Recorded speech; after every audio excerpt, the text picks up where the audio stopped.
네, 안녕하세요. 자, 이번 시간에는 제3장, 상속증여세 해설부터 같이 살펴보도록 하겠습니다. 자, 105페이지 오시면 제1절 상속증여세 총설이 나오는데요. 자, 이번 시간에는 민법상 규정하고 있는 상속증여와 관련된 이야기들을 먼저 보겠습니다. 이걸 바탕으로 해서 나중에 상속세, 증여세 어떻게 이루어지고 있는지 보니까 기본 바탕을 민법 이야기를 보면서 깐다고 보시면 될 것 같아요. 자, 먼저 민법상의 상속인데 상속 개시 시기, 사망이죠. 사망이라는 사건을 통해서 상속이 이루어질 겁니다. 자, 일단 상속세 같은 경우 이런 거죠. 이 사망이라는 사건이 발생을 했다. 자, 그러면 우리가 돌아가신 분을 피상속인이라 그러고요. 이 유산을 받는 사람을 우리가 상속인이라 그러죠. 자, 이러한 사건을 통해서 피상속인이 갖고 있던 이 모든 유산들, 즉 플러스와 이 마이너스 유산은 이 사망이라는 사건을 통해서 포괄적으로 넘어간다는 겁니다. 자, 그래서 상속세는 뭐냐? 자, 민법에서 이러한 사망이라는 사건을 통해서 이게 넘어가기 때문에 이 넘어가는 부분에 대해서 공짜로 받아가는 건 좋은데 그 부분에 대해서 세금을 내야겠다. 자, 그래서 10에서 50% 누진세율로 상속세가 과세가 된다는 거죠. 자, 일단 이 상속세는 우리나라에서 가장 무거운 세금입니다. 10에서 50% 누진세율로 과세가 되니까. 그래서 과표가 30억을 초과한다 그러면 그 절반, 50%로 상속세가 과세가 된다는 거죠. 자, 이렇게 할 수밖에 없는 건 누구는 처음부터 부모님 잘 만나서 떵떵거리고 출발하고 어떤 사람은 그렇지 못하고 자, 그래서 사회 구성원들 간에 불평등이 발생할 수 있기 때문에 민법에 의해서 공짜로 받아가는 건 좋은데 그 부분에 대해서 세금을 내야겠다. 그게 상속세 과세가 되는 거죠. 자, 일단 상속세는 세대 간 부의 무상 이전인데 이러한 사망이라는 사건이 발생을 해야 상속이 발생한다는 거죠. 자, 사망은 거기 있는 것처럼 크게 자연적 사망과 간주 사망이라고 볼 수 있는데요. 자연적 사망은 뭐 이런 경우죠. 만약에 어르신이 아프다 그러면 뭐 보통 병원에 가서 중환자실에서 하트가 깜빡깜빡 거리다가 딱 멈출 겁니다. 자, 언제 사망했냐? 그 하트가 멈추는 시각이죠.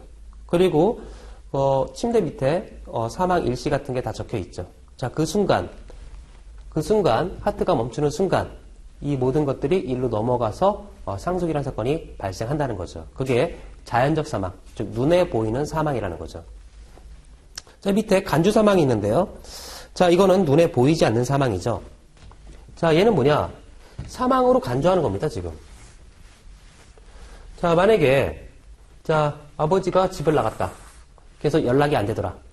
모든 재산은 아버지 이름으로 다 돼 있다. 그러면 나머지 그 배우자와 자녀가 재산권을 행사하고 싶어도 아버지 이름으로 돼 있기 때문에 전혀 행사하지 못합니다. 그런데 아버지가 이때 집을 나가서 연락이 안 되더라? 자, 그러면 이제 가족들은 어떻게 해야 되냐? 실종신고를 한다는 거죠.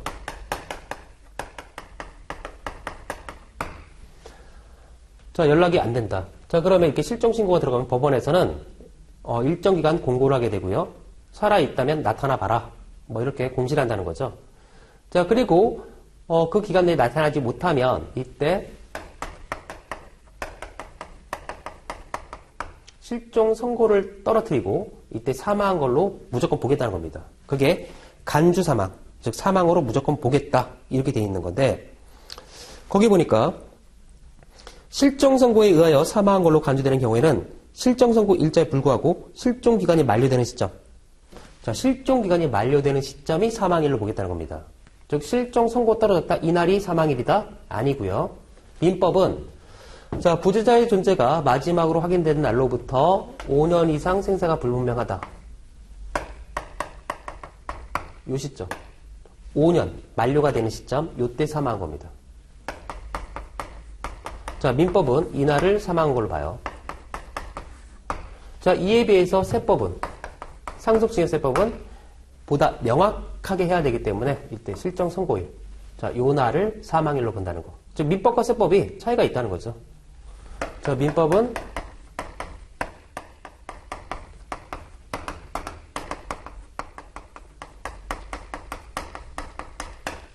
자, 윤활을 사망을로 보고요.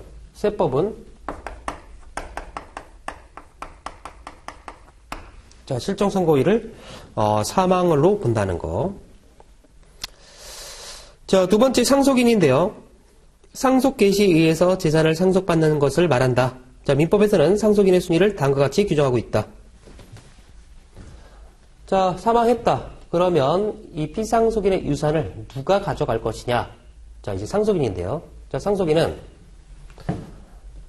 자, A가 있고, 만약에 여기 배우자가 있고, 자, 아이들이 있고, 부모님이 있다. 자, 형제 자매가 있다. 자, 이랬을 때. 자, 상속인은 순위가 중요한데요. 1순위권자는 직계 비속입니다. 아이들이에요, 아이들. 자, 2순위권자, 직계 존속입니다. 자, 3순위권자, 형제 자매예요. 4순위권자, 사촌 이내 반계 혈족. 자, 4순위권자도 없다? 그럼 국가의 귀속이 된다는 거죠. 자, 이렇게 상속순위가 있는데요. 이 순위가 중요한 건 이 선순위권자가 있으면 이 후순위권자들은 한 푼도 받을 수가 없습니다. 이 사람 거예요, 무조건. 자, 그 다음에 배우자가 있다. 이 배우자는 항상 상속인이 됩니다. 항상. 그래서 아이가 있고 배우자가 있다. 그럼 1순위권자. 이 사람이 다 갖고 배우자가 공동 상속인이 돼요. 이렇게. 자, 아이가 없다. 자, 그럼 2순위권자한테 간다는 거죠. 자, 그리고 배우자가 있다. 그럼 항상 상속인이 돼요. 이렇게. 자, 만약에 2순위권자도 없다. 자, 그럼 배우자. 단독 상속받게 돼요. 배우자가. 자, 배우자도 없다. 자, 그럼 3순위권자. 형제 자매가 받게 되고요. 없다. 그럼 4순위권자. 자, 그래서 이 상속순위는 선순위권자가 있으면 후순위권자들은 한 푼도 못 받는다는 거. 자, 그리고 거기 가나 다라가 있는데 가에서 피상속인의 직계비속 태아를 포함합니다. 태아를. 자, 세법은 태아를 사람으로 인정하지 않습니다. 즉 뱃속에서 나와야 사람으로 보는데 민법은 복중태아, 아이도 태아도 무조건 상속인으로 보고 상속지분을 인정해 준다는 거죠. 자, 이게 또 민법과 세법의 차이점입니다. 자, 밑에 박스가 안 있는데 피상속인의 배우자는 피상속인의 직계비속과 피상속인의 직계존속인 상속인과는 동순위 상속 공동상속이 되고 그 상속인이 없다면 형제자매 및 사촌 이내 반계 혈족에 대해서 단독 상속이 된다. 자, 그래서 1순위권자가 있으면 공동상속인 없다. 2순위권자 공동상속인 없다. 단독상속인 없어야 3순위, 4순위권자로 간다는 거죠. 자, 그리고 여기 배우자는 반드시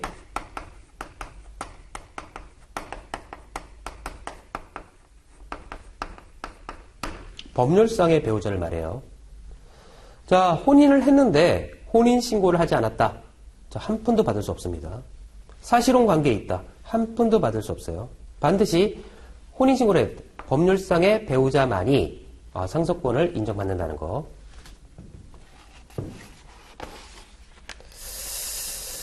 자, 그 다음에 대습상속이라고 있는데 상속인이 될 직계비속 또는 형제자매가 상속 개시 전에 사망하거나 결격자가 된 경우에 사망하거나 결격자가 된 자의 직계비속이 있다면 그 직계비속이 사망하거나 결격자가 된 자의 순위에 가름하여 상속이 되는데 이것을 대습상속이란다.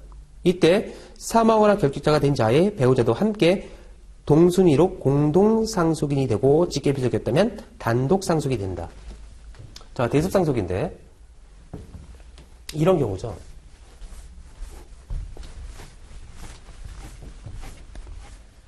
자, 만약에 A가 있고 배우자가 있고 아이가 있다. 자, 부모가 있고 자, 형제자매 A가 있다.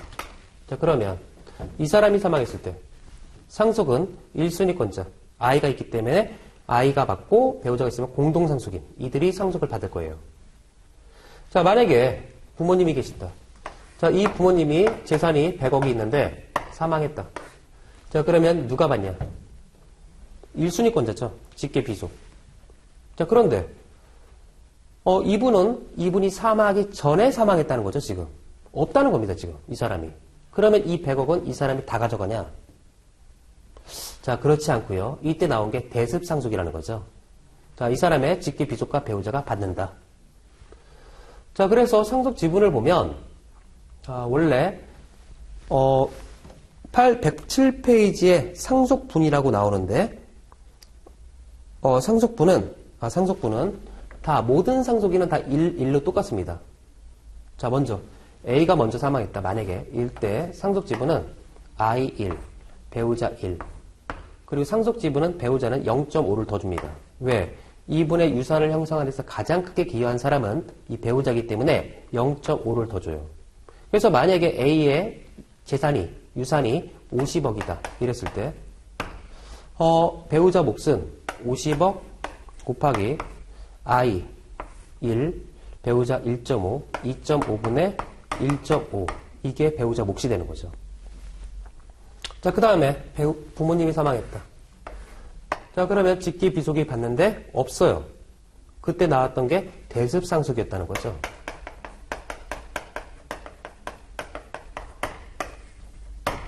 자, 그때 이때는 이 사람의 직계 비속과 배우자가 대신 받아라. 대습상속이라고 불렀고요. 이때 이 100억은 어떻게 논아갔나 봤더니 1, A-A 똑같이 1, 1이니까 100억 곱하기 2분의 1만큼은 A-게 될 거고요. 여기 지금 대습상속을 받는 이 배우자 몫은 100억 곱하기 2분의 1 곱하기 이들이 대습상속을 받으니까 2.5분의 1.5.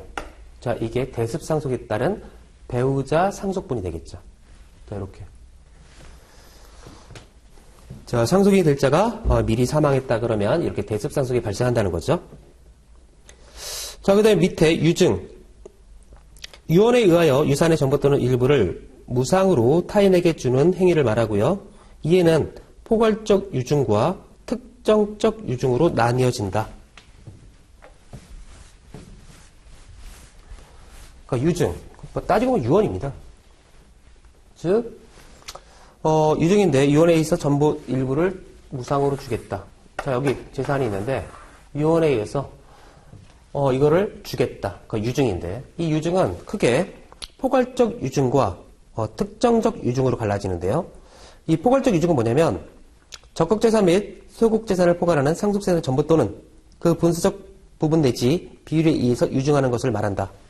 이런 거죠. 아까 상속이라는 사건이 발생하면 여기 있는 플러스와 마이너스가 여기 상속인한테 넘어갑니다. 이 포괄적 유증은 뭐냐면 이 금액에 대해서 2분의 1만큼을 넘겨주겠다. 이게 포괄적 유증이죠. 자, 이에 비해서 특정적 유증은 뭐냐면 특정 재산을 구체적으로 한 특정한 유증을 말한다. 자, 여기 토지가 있는데 이 토지를 누구한테 주겠다. 이게 특정적 유증이라는 거죠. 특정적 유증. 근데 재밌는 건 이런 거죠. 자, 여기서 이 유증을 받는 사람을 수유자라 그러는데 이 포괄적 유증을 받는 사람은 상속인과 권리가 거의 동일합니다. 왜 그럴까?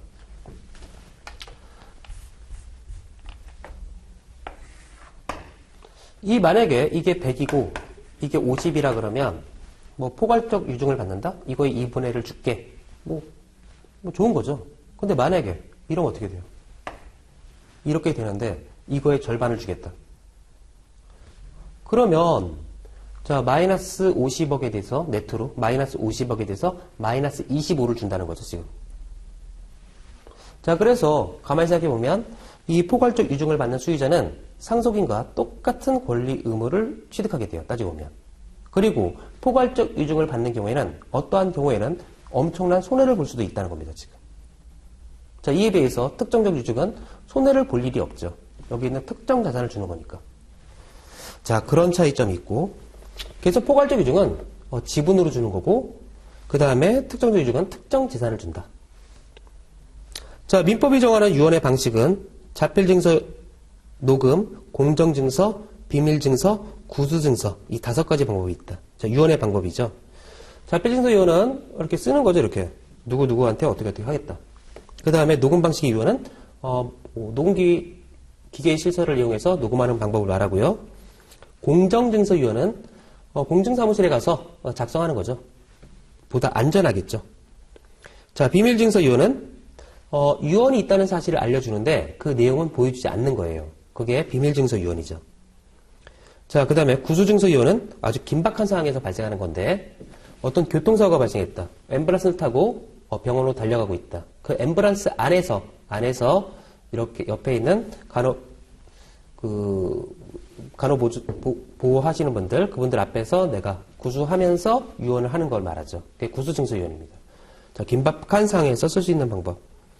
자, 유언의 방식은 크게 5가지가 있고요. 자, 밑에 사인증여가 있는데, 사인증여는 증여자가 생전에 증여계약을 맺되 증여자의 사망을 법정 요건으로 해서 효력을 발생시키는 증여이다. 자, 이게 사인증서인데요. 사인증여인데 이거죠. 자, 이때 증여계약을 해요. 자, 내가 여기 있는 토지 이거를 너한테 줄게. 그런데 언제 효력이 발생하냐? 내가 사망할 때. 그게 사인증여입니다. 자, 그럼 사인증여니까 증여세가 과세가 되냐? 아니에요. 상속세가 과세가 됩니다. 사인증여는. 왜? 이날 사망의 현재 이 안에 있기 때문에 그렇죠. 이 안에 있기 때문에 당연히 증여세가 아니라 상속세가 과세가 돼요. 자, 그거 조심하시고. 자, 107페이지.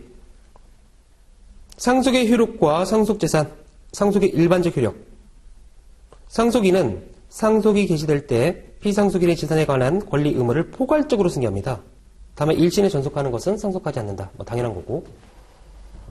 자, 여기 사망했는데 유산이 있겠죠? 여기 지금 플러스도 있고 마이너스도 있는데 여기 상속인들이 나는 플러스만 갖겠다. 나 마이너스는 안 갖겠다. 뭐만 갖겠다. 안 된다는 얘기예요. 포괄적으로 넘어간다는 거. 이게 그대로 넘어간다. 플러스 마이너스가 포괄적으로 넘어간다는 거. 선택할 수가 없어요. 자, 상속분. 상속지분인데 상속분을 정하는 방법에 따라서 지정상속분과 법정상속분으로 나눠진다. 먼저 지정상속분. 공동상속인에 대한 상속분은 피상속인 유언에 의해서 임의로 정할 수 있는데 이것을 지정상속분이라 한다. 자, 여기 있는 것들은 여기 있는 상속인들이 가져가야 돼요. 가져가는데 이게 누구 거였냐? 돌아가신 분 거죠. 이분 겁니다. 그래서 이분 마음대로 이걸 결정할 수 있다는 거죠. 그러니까 이런 거죠.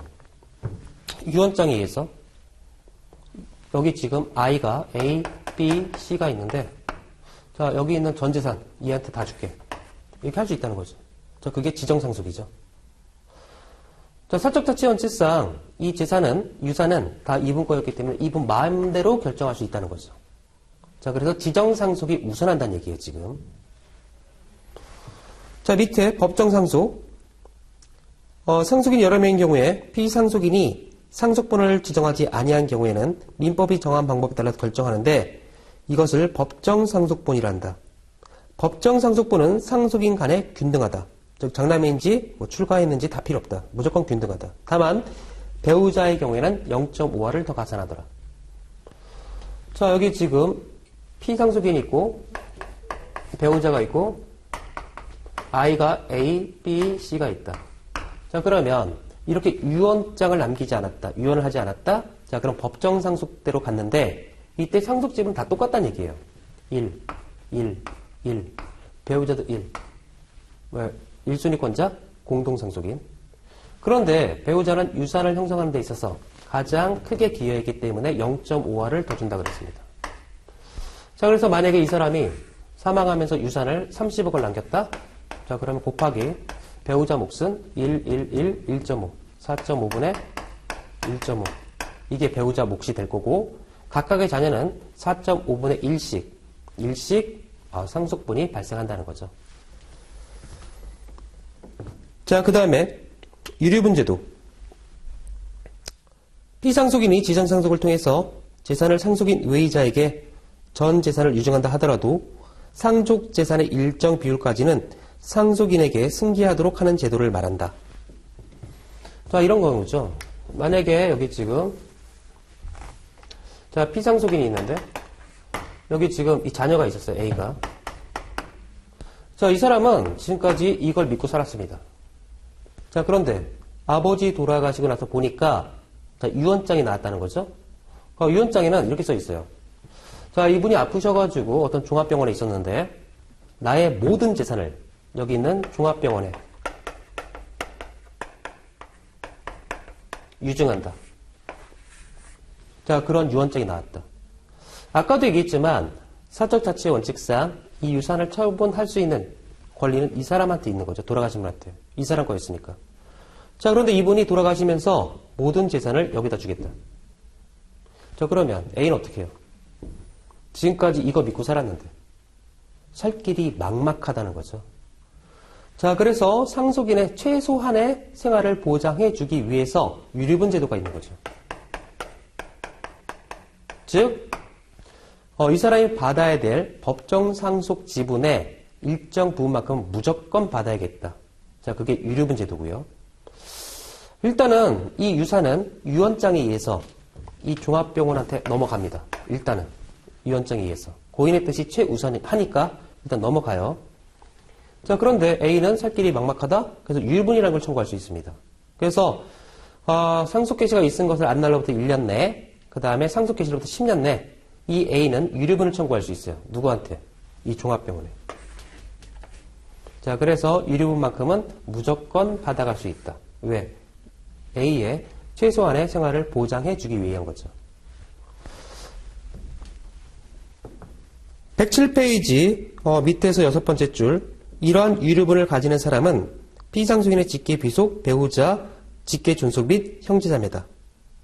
자, 그래서 배우자와 직계 비속은 법정 상속 지분의 2분의 1만큼은 무조건 받는다.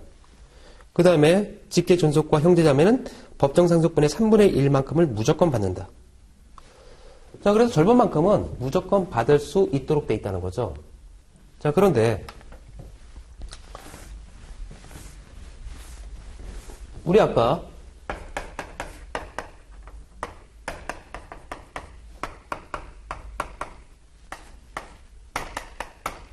상속순위가 1순위권자, 공동상속인, 없다. 2순위권자, 존속, 공동상속인, 없다. 단독상속인, 없다. 3순위권자, 4순위권자가 사촌 이내 반계 혈족이었습니다.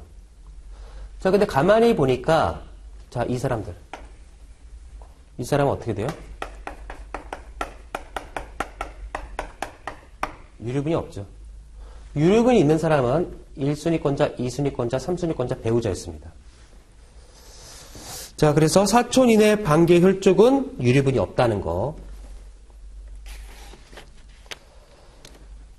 자, 그 다음에 108페이지 상속의 승인과 포기.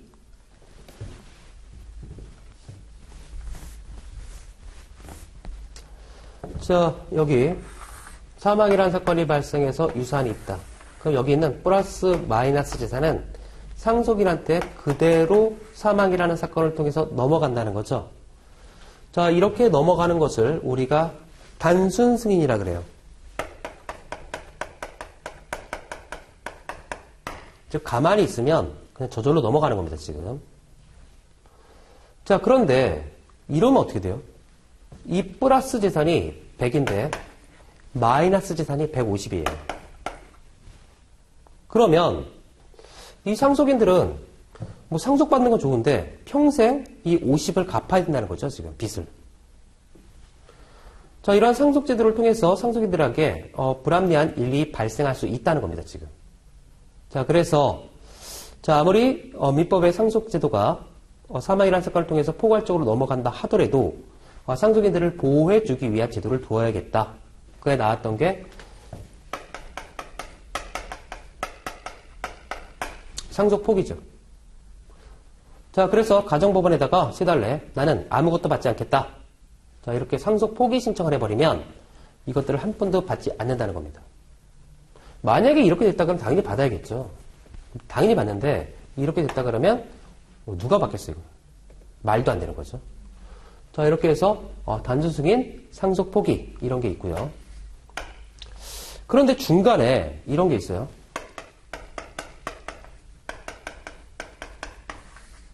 한정 승인. 이게 뭘까? 자, 받으면 받고, 안 받으면 안 받고, 이건데요. 이게 한정 승인이라는 제도가 있어요. 이게 있는 이유는 이런 거죠. 자, 지금 이렇게 됐다. 자, 그래서 상속 포기. 이렇게 마음의 결정을 했다. 근데 아버지가, 지금 이제 의사가 빨리빨리 와라. 그래서 갔는데, 손을 붙잡고, 뭐, 담배 먹지 말고, 술 먹지 말고, 집에 일찍 가고, 뭐, 이런 이상한 소리 하면서, 갑자기, 저기, 부산에 있는 200억짜리, 이러면서 돌아가신 거예요. 그러면, 만약에, 난 이래서 상속 포기했는데, 부산에서 200억짜리가 나타나면 어떻게 돼요? 못 받는 겁니다. 왜? 상속 포기를 했으니까. 그런데, 만약에, 그게 안 나타나면 어떻게 돼요? 200억짜리가? 평생 50을 갚아야 돼, 지금. 그럼 어떡하냐, 이거죠. 자, 그래서 나왔던 게 한정승인이라는 거죠. 한정승인. 얘는 뭐냐? 받은 거 범위 내에서 이 채무를 책임지겠다. 그게 한정승인입니다. 즉, 내가 갖고 있는 원래 재산에 대해서 여기 있는 채권자들이 압류를 들어올 수 없다는 겁니다. 즉, 받은 범위 내에서만 들어올 수 있다. 자, 그게 한정승인이죠. 그리고 또 이런 경우도 있어요. 뭐 특별 한정승인이라고 있는데, 만약에 이렇게 돼서 나는 상속을 받았다? 근데 다 끝나고 났는데 갑자기 사채업자들이 나타난 거죠. 사채업자들이, 자, 아버지가 예전에 이만큼을 우리한테 빌렸다. 그리고 증명서를 다 제출해요. 그런데 이때 당시에 사채, 이런 것들은 드러나지가 않기 때문에 몰랐다는 겁니다. 그래서 받은 거예요, 지금. 근데 지금 사채업자들이 나타나서 이게 있다. 상환해라. 그때 할 수 있는 방법이 특별한정승인인데, 이때 이 사실을 안 날로부터 3달 나는 받지 않겠다. 받은 범위에 대해서 책임지겠다. 자, 그래서 그때 특별한정승인을 선택할 수 있는 겁니다. 자, 그래서 이런 식으로 할 수 있고요. 만약에 상속인들이 A, B, C가 있다. 3명이 다 있다. 그러면 이 사람들은 한정승인, 단순승인, 한정승인, 상속포기 한꺼번에 다 똑같이 결정해야 되냐 이거죠. 아니에요. 각자 마음대로 결정할 수 있는 겁니다. 이 사람들은 이날 현재 지분이 1, 1, 1. 그래서 3분의 1씩 갖고 있는 거예요. 그래서 A는 단순 승인, B는 이 3분의 1에 대해서 한정 승인, C는 상속 포기. 그 각자 자기 지분에 대해서, 상속분에 대해서 결정할 수 있다는 거죠. 그래서 A 같은 경우에 C가 상속 포기했으니까 얘는 지분이 아예 없고요. 이 두 사람이 있을 때 A가 단순 승인했다 그러면 50, 75. B도 50, 75. 나는 받은 범위 내에서 책임질게. B. A는 무조건 책임. 이렇게 되는 거죠. C는 어차피 상속 포기했으니까 아무것도 없고요. 자, 이렇게 각자 마음대로 결정할 수 있다는 거. 자, 그 다음에 민법상의 징여인데요. 민법상 징여란 당사자 일방이 무상으로 상대방에게 재산을 상대방에게 주겠다는 의사표시를 하고 상대방이 이를 승낙함으로써 성립하는 계약. 계약의 동그라미. 자, 이제 징여인데요. 지금까지 상속을 받고 이제 징여를 보면 징여는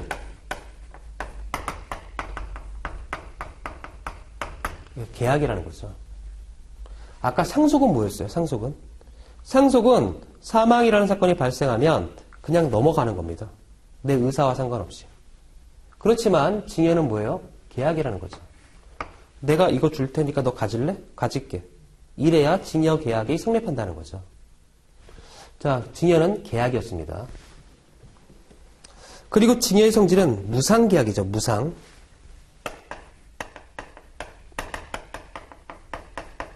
대가가 없어요. 그냥 내가 대가 없이 그냥 공짜로 주겠다는 거죠, 지금. 무상계약이고요.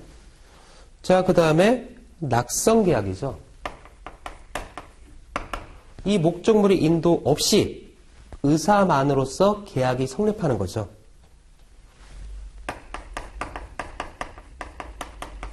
목적물의 인도 없이 내 의사만으로 이 계약이 성립하는 낙성 계약이었다는 거. 자, 그 다음에 편모 계약이죠.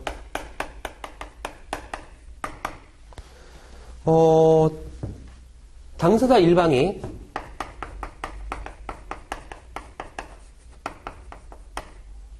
책임을 지는 거죠. 책임을 지는 계약이죠. 내가 이걸 줄게. 이러한 증여와 관련, 그러니까 뭔가 목적물을 인도한 그 채무를 지는 계약이었다는 거죠. 당사자 일방이. 자, 편모 계약이고.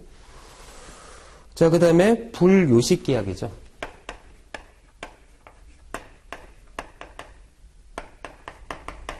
당사자 간의 구두만으로서 가능하죠. 무슨 뭐 서면을 써서 뭐 이렇게 남겨야 된다? 다 필요 없고요. 구두만으로서 성립하는 계약입니다. 자, 증여가 이 계약이 이러한 성격을 띠고 있다는 거. 자, 밑에 증여의 효력. 증여자는 증여계획에 대해서 부담한 의무를 그 내용에 따라 이행해야 되고 수증자는 이에 대해서 취권을 취득하게 되고요. 자, 오른쪽 증여계약의 해제. 민법에서는 증여에 의해서 다음과 같은 경우에 해지할 수 있도록 규정하고 있다.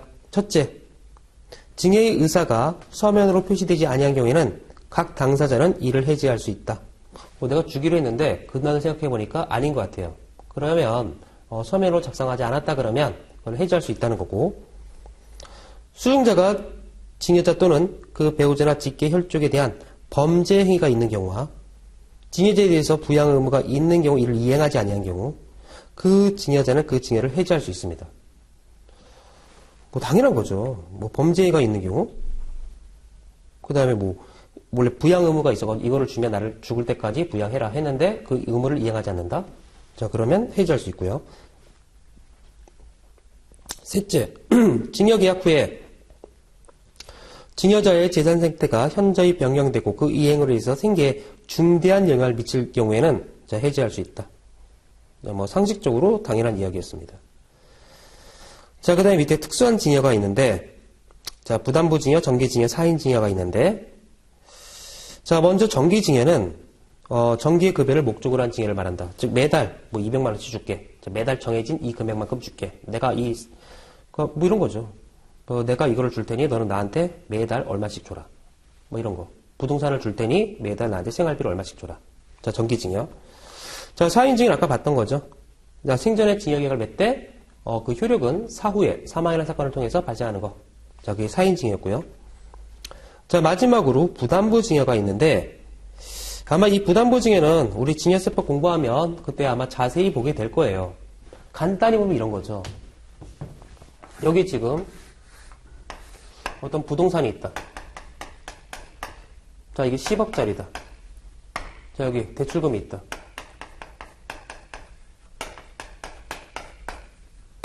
A가 이거를 B한테 증여한다.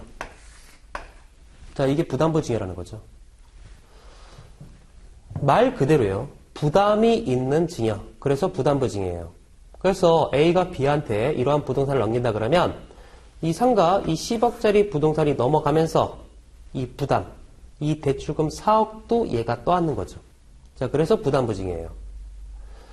이 부담부 증여와 관련돼서 우리 나중에 보겠지만 하나만 기억하죠. 이 부담부 증여는 보세요. 지금 10억짜리 상가를 대출금 4억이 들어있다. 이거를 공짜로 가져가더라. 자, B는 공짜로 얼마를 가져간 거예요, 지금? 얼마를 공짜로 받은 거예요, 지금? 10억짜리를 받아오면서 대출금 4억을 책임지기 때문에 공짜로 받은 부분은 6억이죠. 6억을 공짜로 받은 겁니다. 따라서 이 6억 부분에 대해서 증여세, 과세 문제가 발생할 거예요. 자, 그러면 상가 10억짜리가 오는데 6억을 받았다? 그럼 4억은 뭐냐 이거죠. 이게 B가 A로부터 매수한 겁니다. 매수한 거예요. 즉 6억만큼은 공짜로 받고 4억 부분에 대해서는 대가를 치르고 가져온 겁니다. 그래서 이 부담부 증여는 일단 이것만 기억하세요. 세금이 두 가지가 나와요. 부담부 증여는 증여세와 이게 양도세 과세 대상 물건이라 그러면 양도세. 자, 이렇게 두 가지 세금이 부과되더라. 그게 부담부 징여라는 겁니다. 즉, 부담이 있는 징여다. 자, 나머지 이야기들은 우리 나중에 자세하게 보게 될 겁니다. 자, 이번 시간에는 민법상 어떤 그 이야기들 같이 살펴봤고요. 다음 시간부터 상속세와 관련된 이야기들 구체적으로 살펴보도록 하겠습니다. 자, 이번 시간은 이상으로 마치는 걸로 하겠습니다. 자, 수고하셨습니다.